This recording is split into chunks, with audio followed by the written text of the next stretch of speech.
4 plus E de moins 5x sur l'intervalle 0, 1. 0, 1. On a tracé dans le repère orthogonal de la courbe C représentative de la fonction f. Le domaine D assuré sur la figure est la domaine délimité par la courbe C et par l'axe des abscisses, l'axe des ordonnées et l'axe d'équation x égale 1. Donc l'axe des ordonnées, x égale 0 en fait. X égale 1, l'axe des abscisses. On veut partager les domaines assurés en deux domaines de même R par une droite, y égale à A, par l'axe des abscisses, selon l'exemple donné ci-dessous. En gros, le but de l'exercice, c'est de tracer une droite ici, de sorte à ce que l'air qui se situe au-dessus et l'air qui se situe en dessous sont égales. Justifier que la valeur A égale 3 ne convient pas. Donc il faut justifier que si la droite elle avait été là, ça ne correspond pas. Donc c'est très simple. L'aire du rectangle délimité par la droite d'équation y égale 3. Donc si la droite elle avait été là, ici, là, y égale 3. L'aire, ça serait quoi? Ça serait l'aire d'un rectangle de longueur 3, 1 de 3, et de largeur 1. Unité d'air. Donc l'aire du rectangle délimité par la droite d'équation y égale 3, l'axe des abscisses, l'axe des ordonnées et la droite d'équation x égale 1 est égal à 3 unités. Alors l'aire qui est ici, là, je vais faire un petit truc que je n'ai pas fait. Ici, voilà, ça fait 3 unités d'air.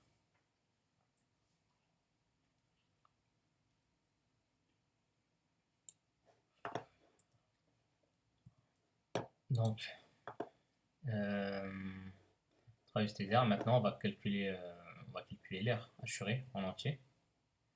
Et on va voir si l'air assuré en entier, ça correspond à la moitié de ça. De toute façon, ça se voit tout de suite que ça ne correspond pas à la moitié, mais on va quand même le faire. La courbe C est située au-dessus de l'axe des abscisses, donc on va calculer l'aire du domaine assuré en entier. Tout ça. Donc la courbe C est située au-dessus de l'axe des abscisses, donc l'aire exprime l'amplitude d'air au domaine délimité par la courbe C, par l'axe des abscisses, l'axe des ordonnées et la droite d'équation x égale 1. Donc, vu qu'elle est au-dessus de l'axe des abscisses, c'est-à-dire que la fonction est positive. Et donc on va calculer cette aire-là. Cette aire-là correspond à l'intégrale de 0 à 1 f de x dx. Donc on va calculer. Il faut déterminer une primitive de 4 plus e de moins 5x. Donc c'est très simple, une primitive de 4, c'est 4x. Et une primitive de e de moins 5x, donc il faut dériver moins 5x. Et la dérivée de moins 5x, ça fait moins 5. Mais nous, on ne veut pas moins 5, ici on veut 1. Donc en fait, on veut retomber sur ça quand on va dériver. Donc par combien on doit multiplier moins 5 pour avoir 1? Donc moins 5, il faut multiplier par moins 1 sur 5. Ou 1 sur moins 5. Donc ça donne ça. Donc on va déterminer une primitive de ça. Donc une primitive de 4, c'est 4x. Et une primitive de e de moins 5x. Donc ce que je vous ai donné, comment on fait? On dérive moins 5x. La dérive de moins 5x, c'est moins 5. Mais nous, en fait, on veut 1 e de moins 5x. Donc moins 5, il faut le multiplier par combien? Il faut le multiplier par moins 1 cinquième. Comme ça, quand on dérive ça là, moins 1 cinquième fois 2 moins 5x, ça donne ça. Voilà. Et après, on calcule l'image pour 1 et l'image pour 0. Donc pour 1, 4 fois 1, ça fait 4. E de moins 5 fois 1, ça fait E de moins 5. Et E de moins 5 fois moins 1, ça fait moins E de moins 5 sur 5. Voilà.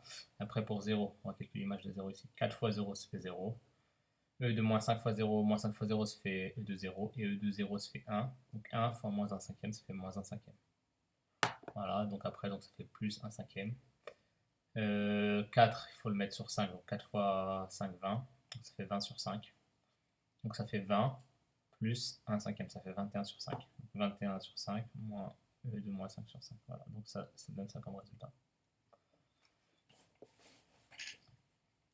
Or, 21 E de moins 5 sur 5, c'est différent de 2 fois 3. Parce qu'on a vu que l'air ici, ça fait 3 unités d'air. Et cette valeur-là, elle n'est pas égale à 6. Voilà. La valeur A égale 3 ne convient pas. Question 2, déterminer à 0,1 près une valeur de A qui convienne. Justement, on va chercher à savoir est-ce que la droite on la met ici, est-ce qu'on la met plus haut. Pour que ça convienne, pour que l'air qui se situe au-dessus et l'air qui se situe en dessous, elles soient égales. Donc l'aire du domaine assuré sur la figure est égal à 21 E2 moins 5 sur 5, c'est ce qu'on vient de trouver. Et l'aire du rectangle, ici, l'aire de ce rectangle-là en fait.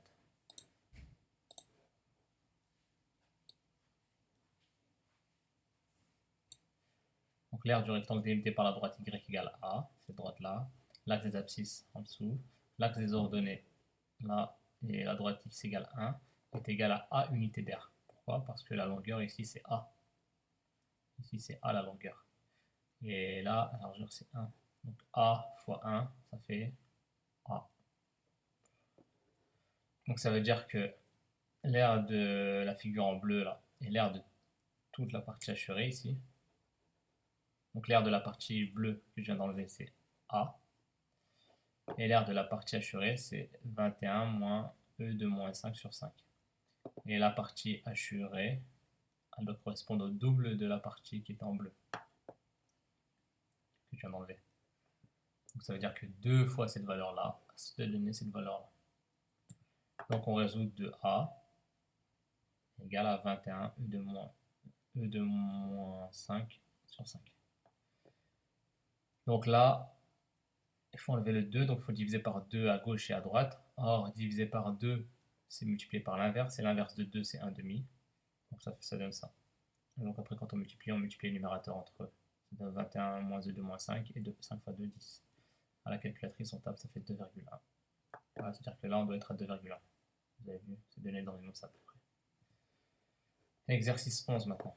On a tracé sur le graphique ci-dessous la courbe représentative CF de la fonction f définie sur 0,25, donc de 0 à 25 qui nous intéresse, par f de x égale à ax plus b facteur de e de moins 0,2 x, où a et b sont deux nombres réels. On a représenté également la tangente t au point A, de coordonnées 0,7, t passe par le point B de 14,2. Je résout graphiquement l'équation f de x égale 6. Donc f de x égale 6, donc f de x c'est une image, donc 6 c'est ici. Donc on trace sa droite y égale 6 et on regarde à quel moment la courbe elle coupe cette droite. Elle le coupe ici. Donc c'est la solution, c'est 12, 12,1, 12 à peu près. Donc là j'ai marqué 12, si vous avez marqué 12,1 c'est mieux, parce que quand on zoome, on voit que ça ne coupe pas vraiment à 12. Bon, si vous avez mis 12 c'est bon, 12,1 c'est mieux. Si vous marquez 12,1 c'est mieux. Si vous laissez 12 c'est bien. Donc, question 2a, déterminer par calcul le coefficient directeur de la droite t. Donc la droite t, le coefficient de la droite t, on peut l'appeler A ou M. Donc A, donc la droite elle passe par le point A et B, donc on fait YB moins YA sur XB moins XA, ou YA moins YB sur XA moins XB. Et donc en faisant les calculs, ça donne 3,6. Voilà. Question 2A, c'est bon. Question 2B. J'ai oublié de marquer 2B. Enfin, j'ai pas marqué 2A, mais bon, c'est pas grave. 2B, 2A, c'est ça, et 2B, c'est ça. Exprimer pour tout x appartenant à 0,25 f' de x en fonction de a et b. Donc l'expression de la fonction f elle est de la forme u fois v avec u de x égale à x plus b, v de x égale à e de moins 0,2 x. On dérive. La dérivée de ax plus b c'est a, la dérivée de e de moins 0,2 x c'est moins 0,2 e de moins 0,2 x.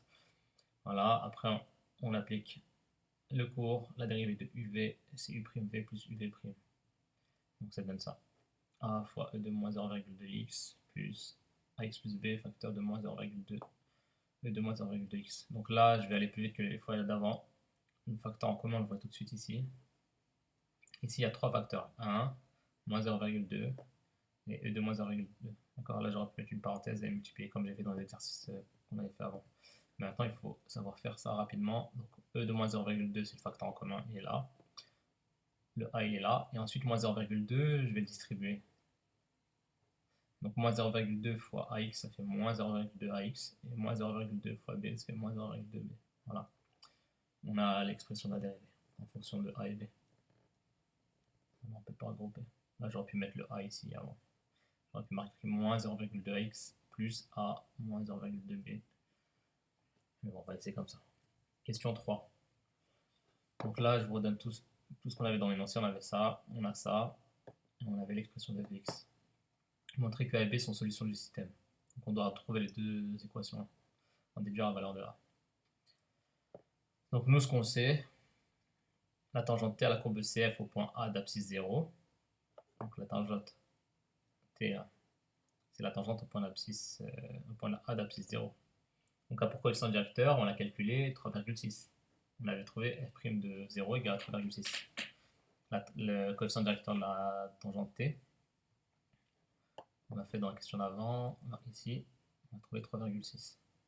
C'est-à-dire qu'en fait, on a trouvé f' de 0, ça c'est f' de 0.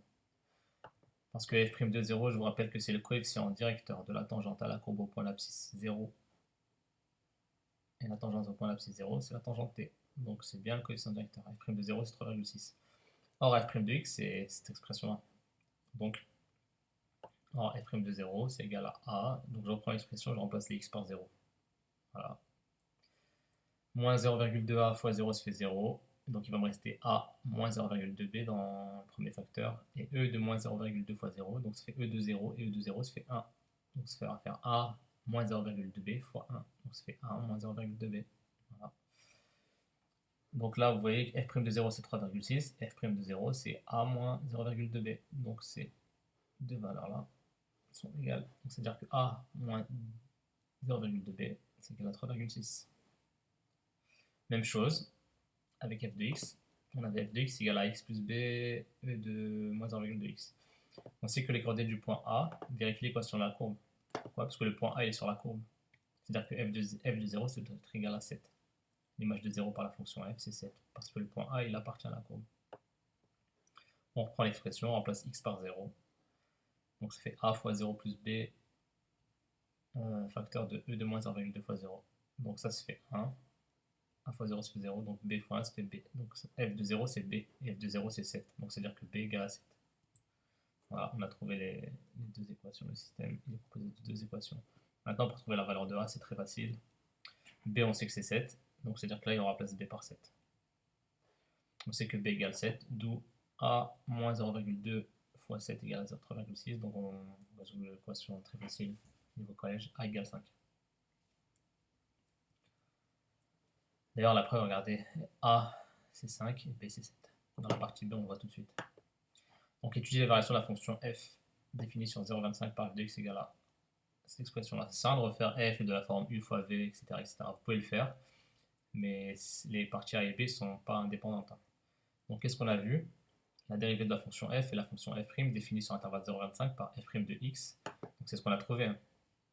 Avec a égale à 5 et b égale à 7. Donc il faut simplement remplacer les a par 5 et b par 7. Et si on remplace les a par 5 et b par 7, on obtient tout simplement ça. Moins x plus 3,6 e de moins 0,2x. Donc je n'ai pas détaillé. C'est très simple. Moins 0,2 fois 5, ça fait moins 1. A c'est 5, B c'est 7. Moins 0,2 fois 7 fait moins 1,4. Et 5 fois moins 1,4 ça fait 3,6. Et donc maintenant il faut étudier le signe de la dérivée. Pour étudier le signe de la dérivée, on va étudier le signe du produit, donc le signe de chaque facteur. E de moins 0,2x c'est toujours positif, quelle que soit la valeur dans R. Dans 0,25 ou dans R, peu importe. Pour tout réel x ou pour tout x appartenant à 0,25. E de moins 0,2x c'est strictement supérieur à 0. Donc f' de x c'est du même signe que moins x plus 3,6. Après on résout ça égale 0. Donc là c'est très facile, c'est x égale 3,6. Il faut remplacer x par 3,6. Donc on l'écrit. Moi je ne l'ai pas écrit, j'ai été plus rapidement. Donc x 0, 3,625. Signe de f' de x plus moins. On prend le signe de a ici. A c'est moins 1. Donc moins ici plus. Donc croissante, décroissante. Après on calcule les images f de 0, f de 3,6, f de 25. Donc je les ai données rapidement.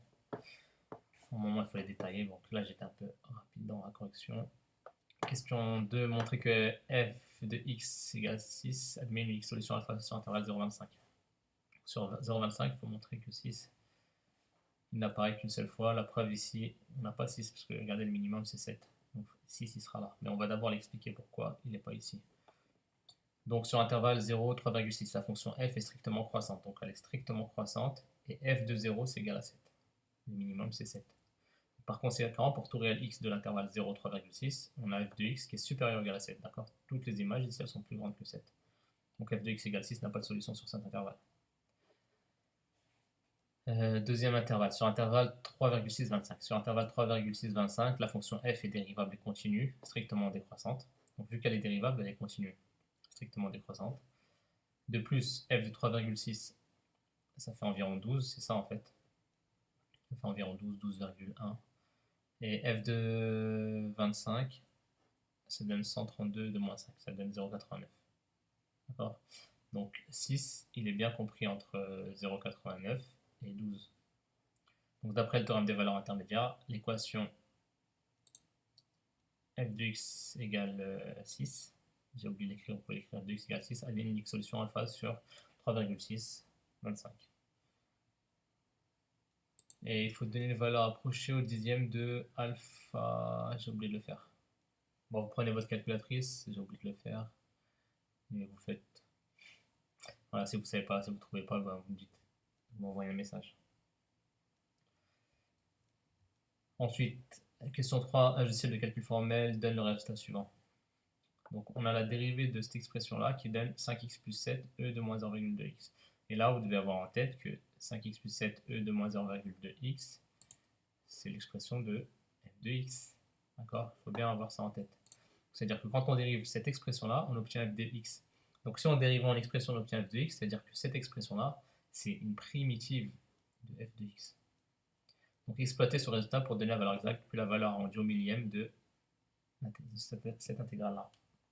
Donc tout simplement, il faut comprendre que cette expression-là, c'est l'expression d'une primitive de petit f. Donc soit grand f, la fonction définie sur 0,25 par f de x égale cette expression-là.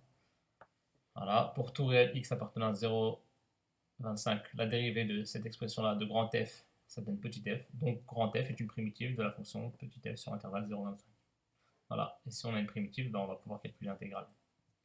Donc l'intégrale de 0,25 f de x dx, c'est grand f de 25 moins grand f de 0. Donc il faut prendre cette expression-là et remplacer x par 25 et x par 0. Donc en le faisant, on obtient ça. Donc faire moins 25 fois 25, ça fait moins 625, moins 160, ça fait moins 785, e de moins 5. Et f de 0, ben, moins 25 fois 0, ça fait 0, moins 160, donc ça fait moins 160. Et e de moins 0,2 fois 0, ça fait 1. Donc c'est pour ça qu'ici c'est fois 1. Donc rien. Donc moins 160, ça fait plus de 160. Donc ça fait 160 moins 785, e de moins 5. Ça, c'est la valeur exacte. Il faut donner une valeur arrondie au millième, donc c'est-à-dire 3 chiffres par virgule. Donc quand on passe à la calculatrice, on obtient 154,711. Partie C. Un organisme de vacances souhaite ouvrir un nouveau centre avec une piscine bordée de sable.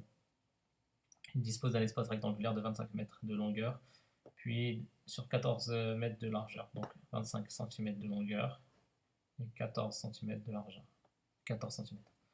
25 mètres de longueur et 14 mètres de largeur. Sinon la piscine et la plage, elles seraient minuscules. Il souhaite que la piscine et la plage se partagent l'espace comme indiqué sur le schéma ci-dessous. Donc en fait, on veut une plage qui soit là et la piscine ici. La bordure est modélisée par la fonction f, étudiée dans la partie précédente. C'est-à-dire que ici, la bordure, la délimitation entre la plage et la piscine, cette bordure-là, c'est la fonction f. Quel est l'aire en mètres carrés de la zone hachurée représentant la piscine? Donc vous avez bien compris que l'aire hachurée ici correspond à l'intégrale, parce que ici la fonction f elle est positive sur 0,25, donc c'est l'intégrale. Là c'est comme si c'était l'axe des ordonnées ici, c'est comme si c'était l'axe des abscisses. Donc là c'est x égale 0, x égale 25, l'axe des abscisses, c'est f. Donc en gros il faut calculer l'intégrale de 0,25 f de x dx. Donc, d'après l'étude des variations sur l'intervalle 0,25, la fonction f est positive. Par conséquent, l'aire A en unité d'aire du domaine D compris entre la courbe CF, l'axe des abscisses et le droit d'équation x égale 0, x égale 25 est égal à ça, l'intégrale de 0,25 f de x dx. Or, on vient de le voir, l'intégrale de 0,25 de f de x dx c'est 154,711. Donc l'aire de la zone hachurée représentant la piscine est égale à environ 155 mètres carrés. Question 2. L'organisme décide de remplacer cette piscine par une piscine rectangulaire de 25 mètres carrés de longueur et de même superficie. Quelle en sera la largeur arrondie au dixième de mètre? Donc en gros, ce qu'on veut, c'est avoir une piscine rectangulaire et une plage rectangulaire. Et nous, ce qu'on veut savoir, en fait, c'est la valeur arrondie au dixième qui sera ici. De sorte à ce que l'aire de la piscine, ici, elle reste inchangée. Donc en gros, il faut calculer la moyenne. Il faut trouver x égale à, on va l'appeler largeur, donc largeur on va l'appeler L. Donc c'est une moyenne. Et on l'a vu dans la fin du cours, il y a une formule. Donc tout simplement, L égale à 1 sur B moins A, intégrale de AB, f de x dx. Donc là, le B c'est 25, le A c'est 0. Parce qu'on va de 0 à 25. Donc 1 sur 25 moins 0, intégrale de 0 à 25 f de x dx. Donc ça fait 1 sur 25, multiplié par l'intégrale, on l'avait déjà calculé, c'est cette valeur-là, fois 1 sur 25, donc ça fait 160 moins 785 e de moins 5 sur 25. Voilà, en prenant la calculatrice, on trouve ça, 6,2. Donc la piscine rectangulaire de 25 mètres de longueur et de même superficie a pour largeur 6,2 mètres. Encore la superficie de la piscine, elle doit rester inchangée, c'était 155 mètres carrés. Voilà, donc si on veut avoir une piscine rectangulaire, donc ce sera 25 sur 6,2.